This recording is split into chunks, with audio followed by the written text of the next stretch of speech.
Hey, it's Justin Brooke, the traffic guy that millionaires recommend, and continuing on with our series about solo ads. Today, I want to talk to you about some pro tips. Things, I want to talk to you about how to write the emails, what you should say in your subject lines, inside the body of your emails, and a sneaky little trick that's helped me increase the profits of my solo ads over time. It's usually one that makes people smile, so that'll be at the end of the video. Your subject lines. One thing that I see a lot of people doing with solo ads is, I get it. We want as many people to open that email as possible because you're paying a fixed fee. Maybe it's $1,000, maybe it's $300, depending on what list you buy. You're paying a fixed fee, so the more people you can get to open that email, the more people you can get to click from that email, really the more valuable that spend is. However, it's not just about getting the most amount of people to open the email. It's about getting the right people to open the email. So instead of using a subject line, like one of the worst I've ever seen is, payment received. And they're just trying to get people to open it because, like, why did I receive a payment? Or, hey.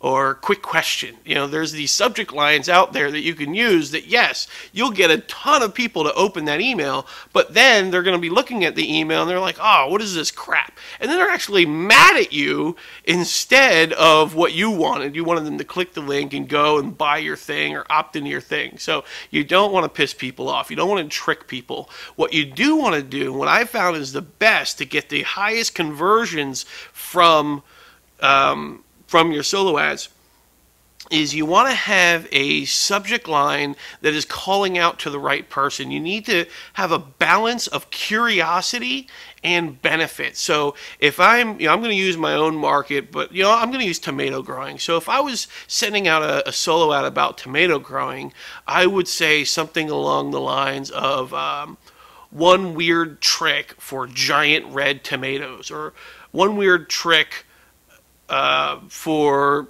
competition winning red juicy tomatoes. So that's, and I know the one weird trick thing's been beaten to death, but I'm just trying to illustrate the example of using curiosity with a benefit, because somebody who's opening that email, they want to know more about tomato growing. They want to know more about how to grow bigger, juicier, redder tomatoes, and that's what you want. You want to be calling out to the who do you want to open this email? And that's what you need to write your subject line for. Mix in a little bit of curiosity, and now you get those high open rates along with having the right people reading your email. So that's what you need to do in your subject lines. Also, there is data out there from marketing professors or marketingprofs.com that says that if your subject line is between 6 and 10 words, that is the optimum length of a subject line. There's always kind of different rules and whatever, but they took a big fancy survey and that's what they came up with, and it's held true for me several times. So, for what it's worth, 6 to 10 words is a good length of a subject line.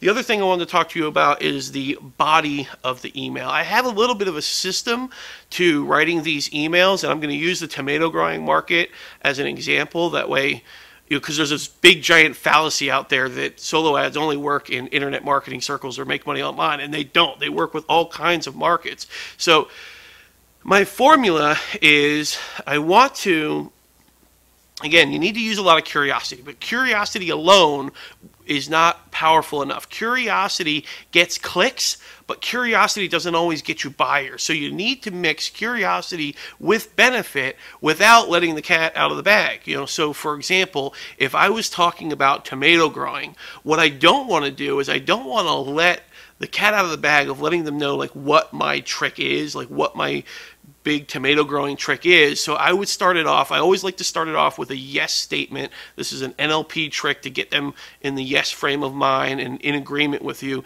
So I would say the very first line would be, do you want to grow bigger tomatoes? And right away they're thinking in their mind yes. And I say, okay, great. If you do, then you're going to love this video. Link. So that way I have a link right there at the top in the beginning of the email. And then I want to describe it a little bit more. And I'll say,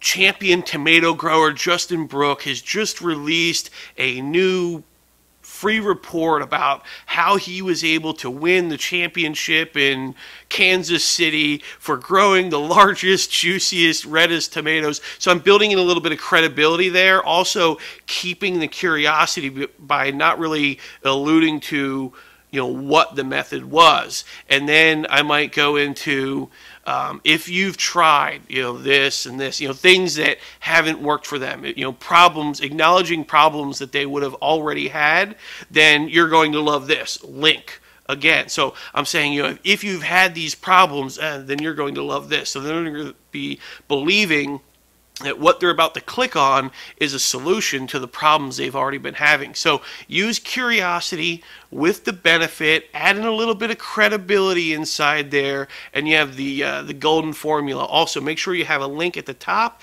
and a link at the bottom. If you can slip one in the middle, that's fine. But usually where people are clicking in email ads is at the top or after they've read the whole email down at the bottom. So that's your tricks for the body of the solo ad. Lastly, the ninja trick. If you can, and you should always ask for permission before you do this, because this could get you in some hot water and really piss some people off. But if you can, ask the person that you're buying a solo ad from if you can slip in a retargeting pixel into your email. So many of them will let you do this. I've been doing this for at least the last year and a half. As soon as I learned about retargeting, this was like the first thing I thought of, because if you can slip a retargeting pixel into the email, all email is HTML. So all you need is a little image pixel code. Add that to your email, and now anybody who opens the email will now start to see your ads around the web for the thing that you were talking about in there. They don't even have to click. Just if they open the email, now they're going to be seeing your retargeting ads. So that's a ninja little trick that's really helped me make my solo ads more profitable. And in the next video, I'm going to be talking to you about some of the best places to buy solo ads. So make sure you look for that. Thanks for watching my video, and if you like that, I've got a free 1-hour mini course for you just over here to the left, and what it will teach you is how to create a multi-channel marketing strategy, which is just fancy for saying how to get a lot of clicks from a lot of different places. So if you want to learn how to get 1 million clicks per year to your website or more, just click on the image to the left. Are we recording? Thanks for my... Okay, so where should I get it up? Blah, blah, blah, blah.